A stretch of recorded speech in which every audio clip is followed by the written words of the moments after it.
Avec l'autonomie aussi des hommes et des territoires, eh bien, on retrouverait une économie prospère. En tout cas, on a toutes les chances de l'avoir, cette économie prospère. Pourquoi? Parce que quand le cadre juridico-politique, quand le découpage des régions, des collectivités locales n'est pas en phase avec la réalité humaine, on se tire une balle dans le pied. C'est-à-dire, il y a plein de choses à faire en Bretagne. Nous aurions des leviers de développement extraordinaires à valoriser, mais nous ne pouvons pas, on n'a pas les moyens. Voilà. On n'a pas les moyens, et l'État s'en contrefiche, ou lorsqu'il y a des choses à valoriser, je pense par exemple aux éoliennes, etc., ce n'est pas les sociétés bretonnes qui vont le faire, on va donner ça aux grands groupes du CAC 40, bref, on est dans cette dynamique-là. Mais le cadre territorial est fondamental aussi pour le développement, et les compétences. Aujourd'hui, on se tire une balle dans le pied, dans la région des Pays de la Loire, cette région-là est contestée. En Loire-Atlantique, on est en guerre contre la région des Pays de la Loire. Voilà, ça paraît un peu secondaire, mais c'est important. L'image de la région des Pays de la Loire, mais vous tapez Pays de la Loire, vous avez énormément de choses, de critiques, etc., extrêmement véhémentes. Et nous avons des critiques extrêmement fortes à avancer quant à l'existence même de cette région qui est obligée de dépenser énormément d'argent pour essayer de trouver une représentation d'elle-même dynamique, positive. Elle est plombée, cette région. Donc, qu'est-ce que vous allez faire avec ça? On se tire une balle dans le pied. Le développement, enfin la France, elle repose, le jacobinisme, sur deux sentiments. Là-dessus, on est un petit peu dans une optique hobbesienne. Le penseur Hobbes, penseur britannique, avait créé une société, ou pensé une société avec des sentiments. Sentiments de grandeur et d'immortalité. La France, c'est la grandeur. Et c'est aussi la peur. Sur le terrain de l'économie, c'est ça. Et la grandeur, c'est quoi? C'est je suis plus grand, plus beau que vous. Comment est-ce que vous voulez commercer avec quelqu'un si vous arrivez en position de supériorité? Vous êtes ridicule. Peut-être pas en matière de luxe, où là, à la limite, vous pouvez dire je suis plus beau que vous, je sens meilleur que vous, etc. À la limite, peut-être, je ne sais pas. Mais combien de grands projets se sont cassés la pipe comme ça? Parce que justement, on était parti dans des rêves de grandeur et qu'on n'a jamais pu comprendre que ça ne marche pas comme ça. Et le commerce, ça se fait à égalité. Nous, la France, c'est au-dessus de ça. Et puis la peur. Alors la peur, on la connaît aujourd'hui. Tous nos enfants, majoritairement, veulent être fonctionnaires. On n'est pas dans une société de liberté, avec un fort esprit d'initiative. Lorsque ce sont les statistiques qui nous le montrent, nos jeunes veulent de la protection, veulent du statut, veulent être fonctionnaires. Qu'est-ce que vous allez faire avec des gens qui veulent être fonctionnaires? On a le secteur concurrentiel, comme je disais tout à l'heure, le plus faible d'Europe, 48%. Un fonctionnaire, il ne produit pas grand-chose, il faut le payer. Et dans la compétition économique aujourd'hui, c'est plus possible d'avoir une sphère publique aussi développée. La pression fiscale est terrifiante. Nous serions le deuxième pays où on paye le plus d'impôts au monde, 47% du PIB. On serait en passe de devenir les meilleurs dans certains domaines. Ça en dit long quand même. La dette publique, 89-90% du PIB. Quand j'avais écrit ce livre, on était à 88, je crois. On est maintenant à 90. Et on serait encore plus, à un niveau encore plus élevé dans les temps qui viennent. Les dépenses publiques, on est à 56% de dépenses publiques du PIB. C'est énorme. Dans les années 80, on était à égalité avec l'Allemagne. Maintenant, l'Allemagne est à 40, 42 ou quelque chose comme ça. Nous sommes avec 56% de dépenses publiques du PIB. Qu'est-ce que vous voulez faire avec ça? Ça veut dire, comment vous allez payer ça? On paye ça à crédit avec l'argent des autres. Voilà. Pour l'instant, on peut encore le faire, c'est formidable, mais il y a un moment où on ne pourra plus. Et il y a 1 an ou 2 ans, là, sous l'ère Sarkozy, ils ont cru ne pas pouvoir payer les fonctionnaires. Ils étaient paniqués. Après, le marché s'est un petit peu retourné. On peut emprunter, c'est bien, à un taux correct, mais ça ne va pas durer. Parce que de toute façon, ce système-là, il est inadapté à la mondialisation. Vous ne pouvez pas vivre éternellement à crédit d'autrui. Le système ne peut pas se réformer. On dit qu'il faut baisser la dépense publique, mais politiquement, socialement, ce n'est pas possible. Ils ne peuvent pas. Le 3%, le budget de 3%, c'est la limite, on entend souvent là. Oui, on ne pourra pas cette année. C'est renvoyer toujours à plus loin. Voilà, parce qu'on ne peut pas. Vous ne pouvez pas aujourd'hui baisser la dépense publique sans risque pour l'unité sociale. On achète de la paix sociale aujourd'hui à crédit. C'est comme ça. Enlever l'argent, enlever les multiples allocations, etc. Et qu'est-ce qui reste si l'État recule avec son budget? C'est le gros problème, c'est un point d'interrogation. Mais qu'est-ce qui reste dans une société où il n'y a pas de transcendance? Qu'est-ce qu'on fait? On se regarde tous en chien de faïence, on se bagarre, voilà. Il n'y a pas d'unité forte dans notre société, et c'est aussi pour ça justement qu'il faut dépenser toujours plus. La corruption, parlons-en de cette sphère publique. Évidemment, elle est importante. Nous savons, la France n'a pas le monopole de la corruption. Mais bon, l'affaire Cahuzac nous a quand même enseigné pas mal de choses. Hein. On voit bien qu'on a affaire à des gens qui sont des professionnels de la politique et que, bon, il y a des arrangements. Hein. Le fait que tout ça se déroule aussi à Paris entre gens qui ont la même formation, ça crée beaucoup de choses particulièrement désagréables, en tout cas un terreau propice pour la corruption. Et oui, il y a la corruption. Et qu'est-ce qu'on fait pour lutter contre ça? On crée une nouvelle administration. Voilà, l'autorité qui va contrôler les revenus. Formidable. Et avec quel argent? Avec l'argent des autres, jusqu'au moment où ce sera plus possible et il faudra se réformer. Mais la France ne peut pas se réformer. C'est ça qui est tragique. Et pour nous, Bretons, c'est peut-être aussi une source d'espoir, parce qu'en attendant, peut-être aussi des choses à proposer. Alors pour nous, Bretons, peut-être, qu'est-ce qu'on peut faire dans ce contexte difficile?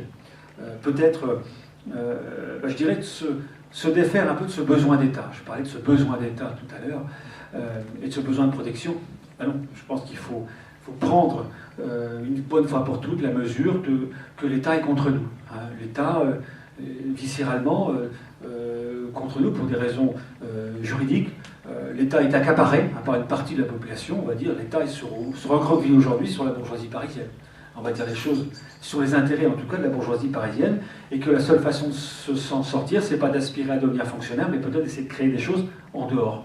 Voilà, des choses qui soient à nous, qui nous permettent de nous développer, qui misent sur nos qualités, notre force peut-être d'unité aussi, de mutualisation. On est capable de se mettre d'accord pour lancer des grands projets. La Bretagne a fait ça, mais de manière assez remarquable, même si beaucoup de ce qui a été créé par les Bretons ont ensuite été pas récupérés, mais ont pris tellement d'importance, sont devenus des choses nationales.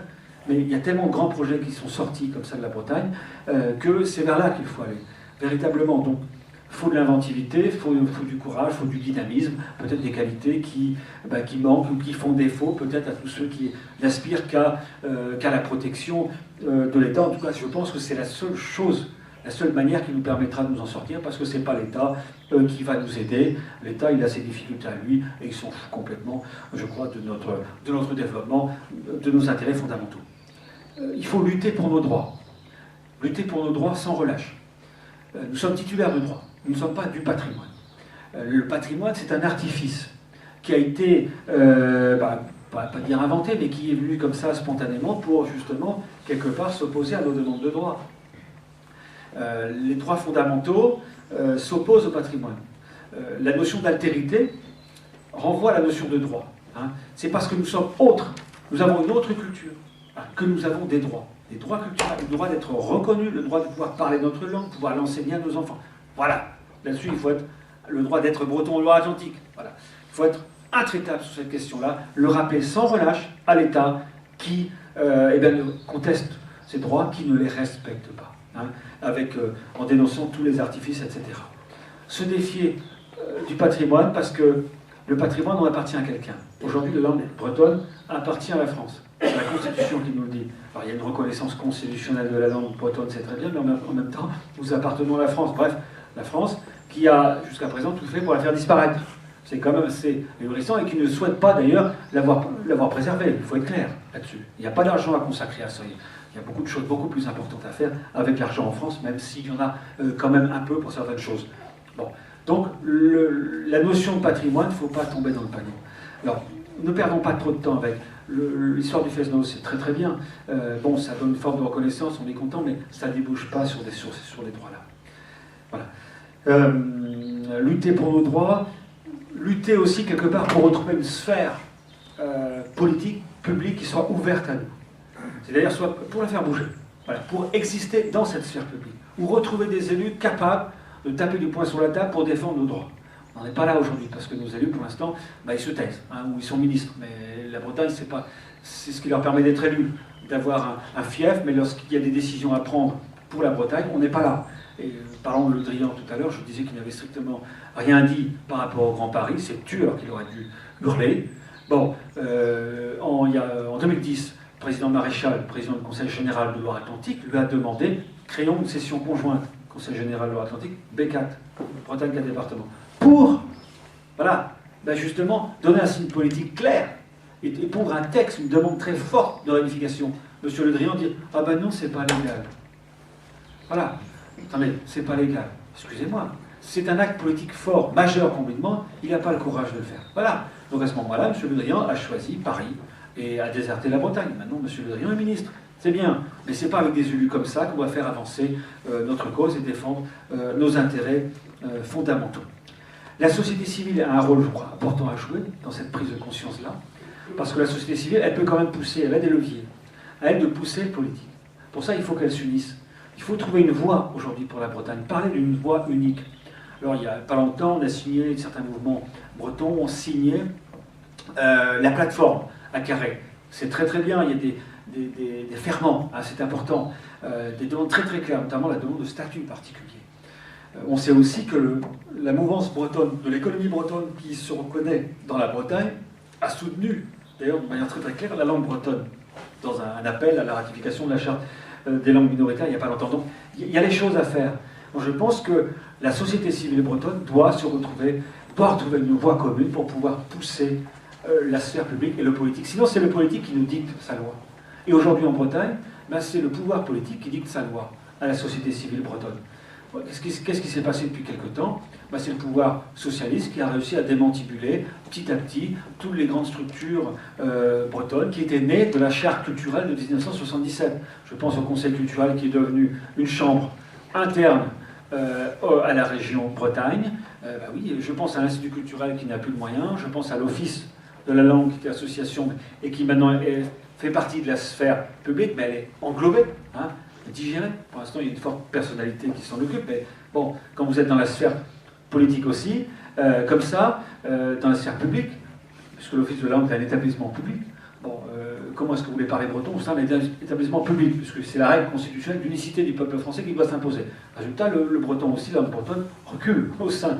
J'ai cru comprendre qu'on parlait moins breton au sein des grandes réunions de cet établissement public-là. Donc, attention à cette logique du politique qui tend toujours à contrôler la société civile, à placer ses amis. Hein. Voilà. Autrement dit, moi je préférais que la société civile bretonne puisse trouver les ferments d'une unité, retrouver une voie pour pousser le politique et exiger des choses, et de manière extrêmement forte, et faire payer le prix politique d'ailleurs à ceux qui ne suivront pas ensuite ces revendications. Mais bref, on a beaucoup de choses à faire. S'allier aussi avec les autres peuples. Regardons la carte de France, vous avez Paris au milieu, et des grandes régions à forte identité tout autour, avec des peuples historiques qui sont tout autour. Comment se fait-il que tous ensemble n'ayons pas plus de force que les chauffeurs de taxi? Les chauffeurs de taxi sont respectés en France, pas nous. Voilà, on fait des demandes, on fait des manifestations, mais là, on voit bien comment est-ce que le pouvoir qui se disait pourtant ouvert aux langues a traité la question de la langue, c'est un recul. Il n'y aura pas de ratification, de modification constitutionnelle, et puis dans la loi, Dexol a été détricoté. Hein, et on a mis des contraintes encore plus fortes dans la loi sur l'éducation, par rapport à l'éducation en langue minoritaire. Donc on est vraiment dans une logique de mépris, parce que c'est la sphère publique qui fonctionne selon ses règles et qui refuse finalement toujours de s'ouvrir parce qu'elle a peur. Voilà, donc on a énormément de choses à faire, et je pense qu'à terme, si on veut retrouver ce poids politique, il va falloir trouver des formes d'alliance avec les autres peuples, et aussi peut-être avec toute la diversité française. C'est aussi les nouveaux arrivants. Leur problématique n'est pas si éloignée de la nôtre. Je pense aux Dom-Tom aussi, leur problématique de reconnaissance, elle est importante. On a beaucoup de choses à faire ensemble. Et si un jour nous voulons exister dans ce paysage politique et regagner des droits, il faudra passer par là, parce que la vérité, qu'on le veuille ou non, elle est de toute façon politique. Voilà. Donc vous avez compris, moi je suis partisan plutôt de l'autonomie. Autonomie, le statut qui crée une reconnaissance, qui accorde la reconnaissance, qui donne des compétences et qui crée du lien entre les hommes. Et je crois que le combat breton aujourd'hui, sa véritable justification, c'est le lien entre les hommes. C'est plus le lien entre les hommes, cette possibilité d'avoir un lien avec les hommes, qui justifie ce combat-là, plutôt que la Bretagne en tant qu'essence. Je crois vraiment. Bon, ça c'est mon point de vue personnel, mais c'est quelque chose profondément humain. Je crois que l'humanité, c'est un mélange d'identique et d'altérité. Identique, nous sommes tous des hommes, nous sommes tous égaux, nous sommes tous citoyens, ça nous renvoie à la citoyenneté française. Mais nous avons aussi notre part d'altérité, nous sommes aussi autres, nous sommes aussi bretons, et cette part d'altérité-là, elle doit être reconnue. Sinon, il y a un déséquilibre. Et aujourd'hui, parce qu'il n'y a pas ce respect-là minimal dû à l'altérité, à la nôtre, eh bien la France déshumanise sans relâche.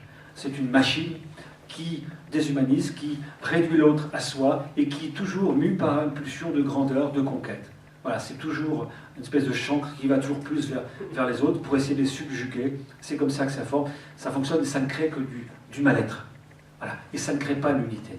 Et aujourd'hui, la France connaît peut-être une épreuve de vérité parce que son rang dans le monde s'efface sans relâche. Sa puissance économique, elle est dérisoire. Personne ne va aller au Mali, donc la France y va avec des hélicoptères. C'est très bien, ça donne une image extraordinaire, mais on y va pourquoi là-bas, on ne sait même pas trop. Il y a les intérêts de la France qui sont là-bas aussi au Niger, il y a les mines d'uranium, il y a tout ça. On est dans des dynamiques aussi qui sont post-coloniales, néocoloniales. Voilà, il y a aussi cette dimension-là. Bon, mais on voit bien que la France, elle est toujours attirée vers cette grandeur-là. Moi, je crois à l'unité. Je crois que nous devons faire bouger le droit actuellement. Et je crois que cette autonomie-là est conciliable avec une citoyenneté française. Je crois que cette autonomie-là donnerait beaucoup plus de sens à la citoyenneté française qu'aujourd'hui n'en a plus. Et je crois que nous, Bretons, nous avons quelque chose, peut-être, un message fort à donner à la France, qui a peur de l'autre, sans relâche. C'est-à-dire que nous sommes capables de penser notre diversité. Nous sommes Bretons, Français. On peut la penser, ça. Et on peut l'avancer comme modèle aussi dans cette société où on a peur de l'autre. Et je pense cette société-là peut devenir dangereuse, extrêmement dangereuse, parce qu'il n'y a plus de transcendance. Difficultés sociales, difficultés économiques, le Front National est à 30% dans certains secteurs, vous imaginez? Donc, ça veut dire que c'est de la peur de l'autre, c'est vraiment... Voilà. Qu'est-ce qui se passe? Le Front National, beaucoup de gens maintenant regardent avec beaucoup d'animosité les gens d'origine étrangère qui vivent dans les banlieues. Mais ça peut péter à n'importe quel moment. On voit des comportements de rejet extrêmement forts vis-à-vis des Roms, vis-à-vis de telle ou telle communauté. Ce n'est pas la société dans laquelle nous avons envie de vivre. Il y a certainement d'autres manières de traiter l'altérité que de partir à chaque fois, partir en guerre avec des réflexes de rejet permanents. Il faut vivre. Pour vivre avec l'autre, il faut être capable aussi de le penser et capable de lui accorder une certaine forme de reconnaissance. Il y a comme ça, d'ailleurs, qu'on peut créer aussi une nation forte, puissante. Apprenez à vivre avec l'autre. Il y a deux manières de concevoir la vie avec l'autre. Soit vous lui accordez une certaine forme de reconnaissance, un statut, c'est le débat démocratique qui les ménage, ou soit vous le tuez. Il n'y a pas 36 solutions.